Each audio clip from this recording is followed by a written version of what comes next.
We are at the height of tourism season here in the far north of Scotland. And boy, is it crowded. This is why I came up here.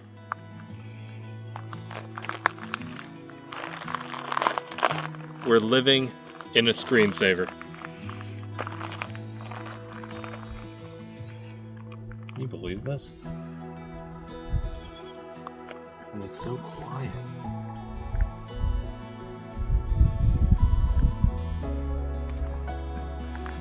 Every time I drive up here, I think about how peaceful it is. How calm. You know, we spend our lives hunting blindly, rushing through our day-to-day existence, looking for some small measure of peace.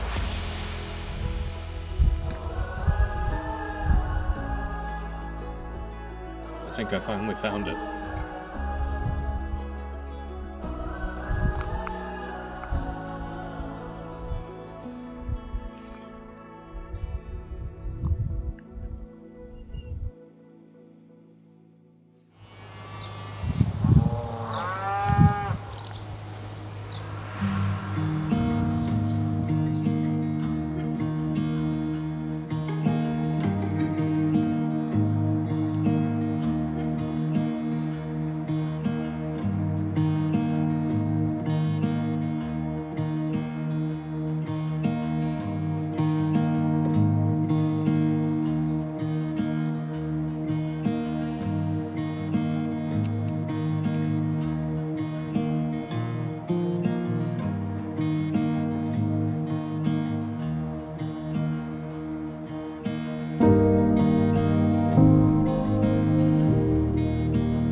Good morning.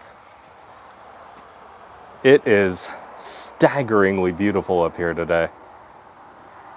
It's 22, 23 degrees, mid-July. There is not a cloud in the sky. It's forecast to get up to 25 today.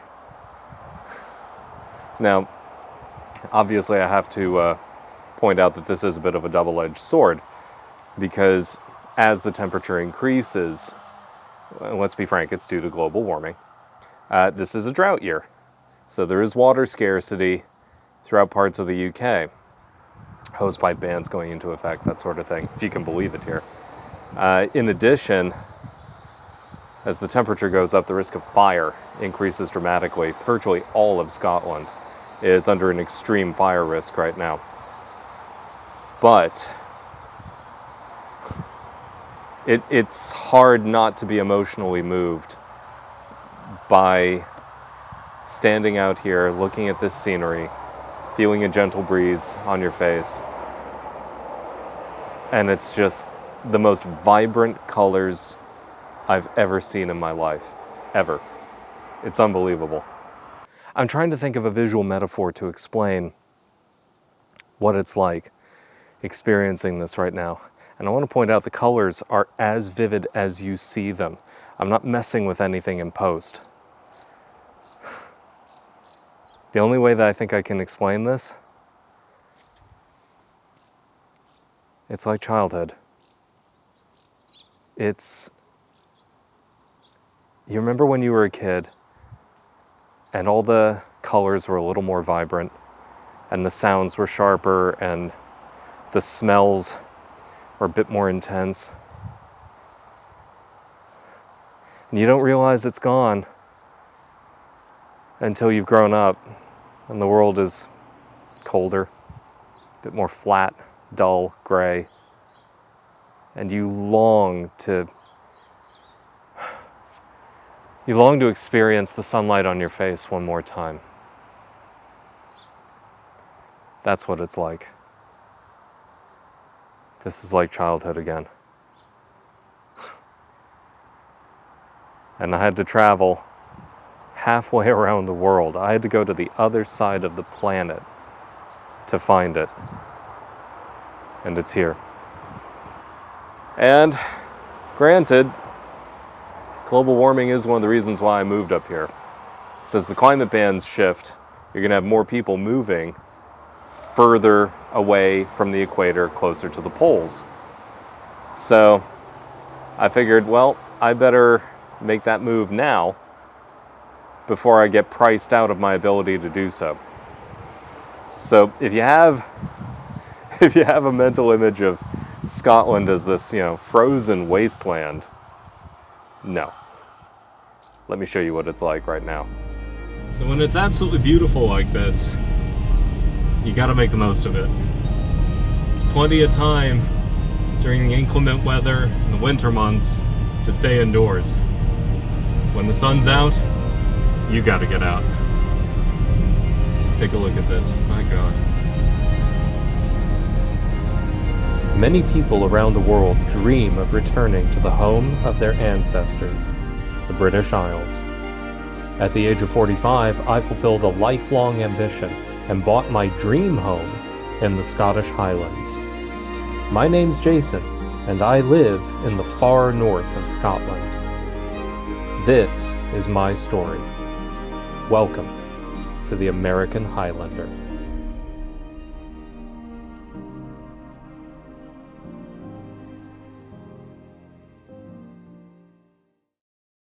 What is it like trading life in the big city for life in a small village in the far north of Scotland?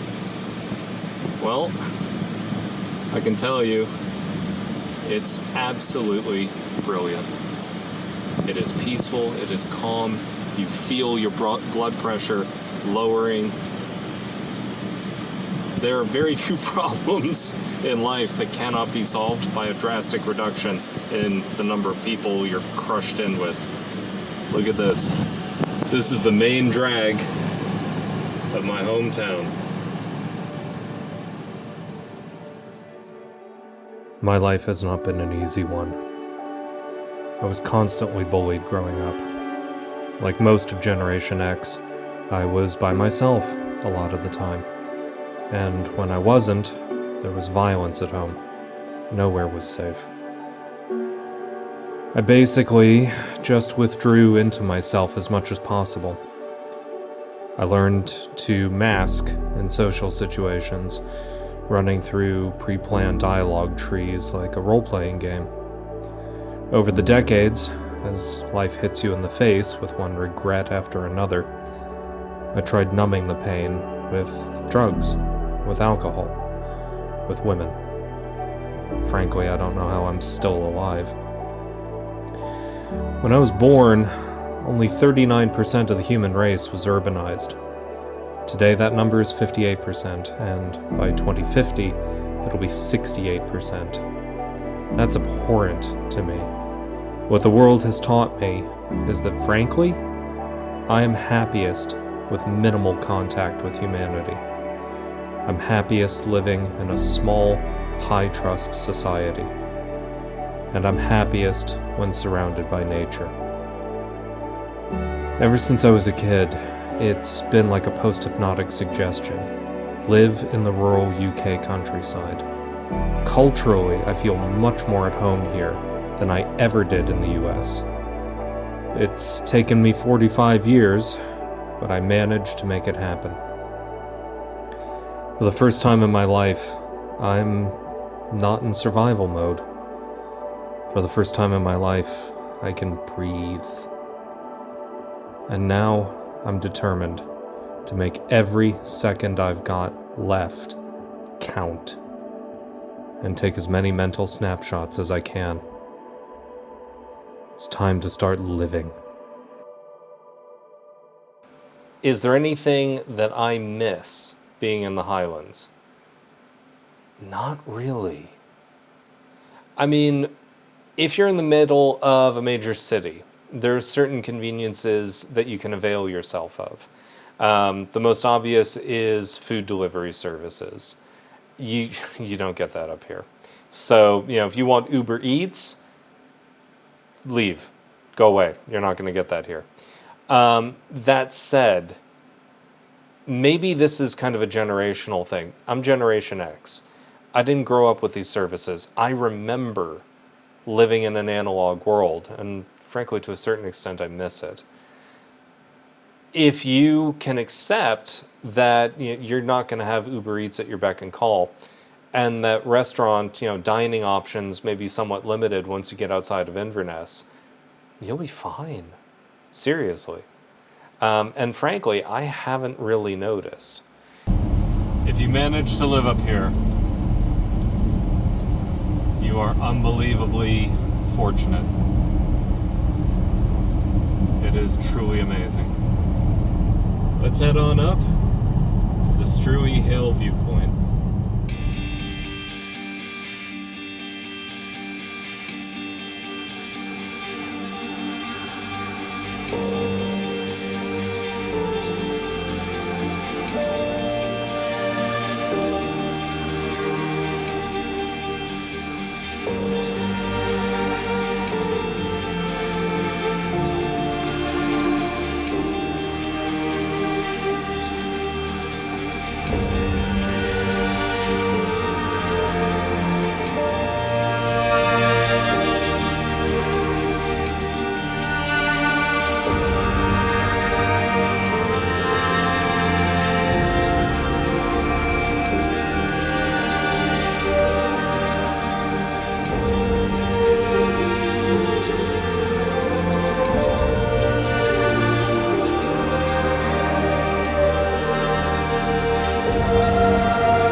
This scenery,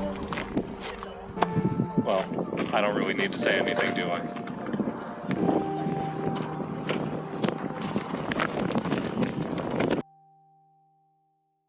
I think people are a little surprised at just how livable it is up here.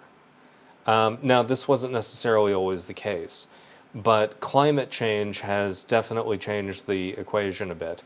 I mean, in the past, the far north of Scotland had a reputation for really brutal winters. I mean, keep in mind the Cairngorms, which are about an hour and a half south of here, are classified as subarctic tundra. So you come even further north, I mean, we're on the same latitude as Norway. However, global warming has changed things. Instead of really brutal winters that snow you in for months on end, as an example, this past winter, it was a couple of weeks of snow. And not like, oh my God, end of the world. Like, it was pretty reasonable. Now, there's a trade-off with that, which is obviously you can easily get into drought conditions. And in the first half of 2025, it's exactly what happened up here. So what you see to the right there is Dornoch Firth. Beyond it, Sutherland. The far north of the Scottish Highlands. It's an absolutely beautiful area. Most people never visit the interior. They just do the coastal route, the NC 500. We're going to go into the interior. Next up, Loch Naver.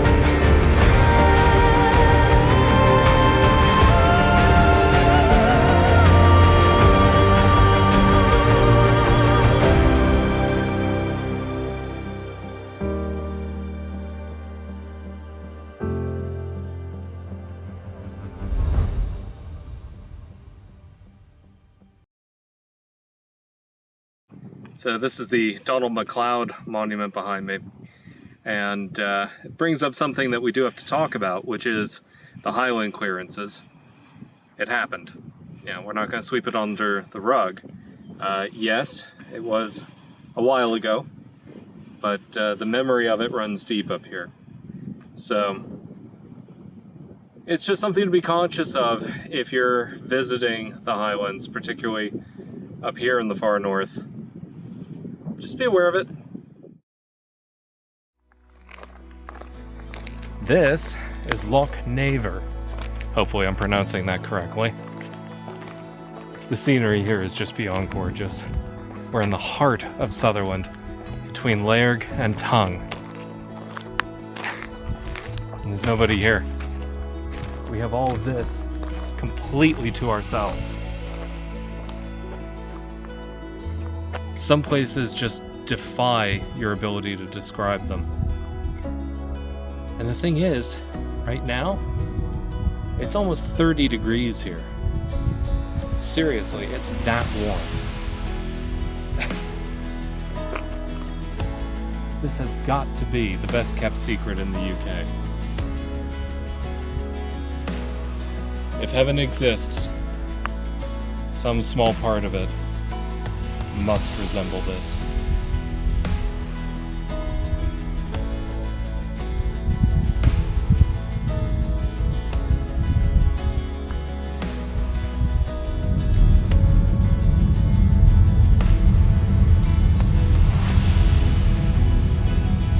Well, traffic jam in the Highlands.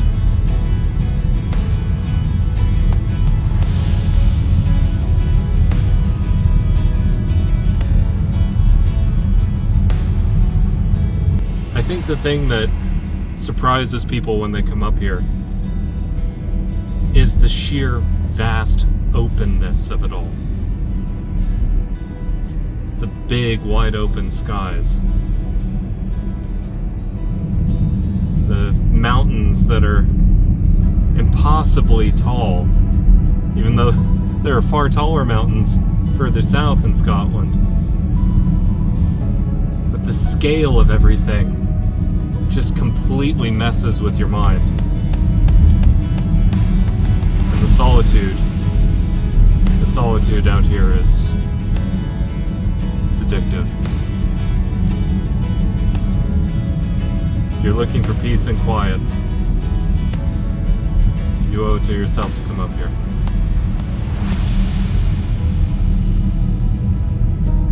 There are very few places on earth like the far north. May it ever remain thus.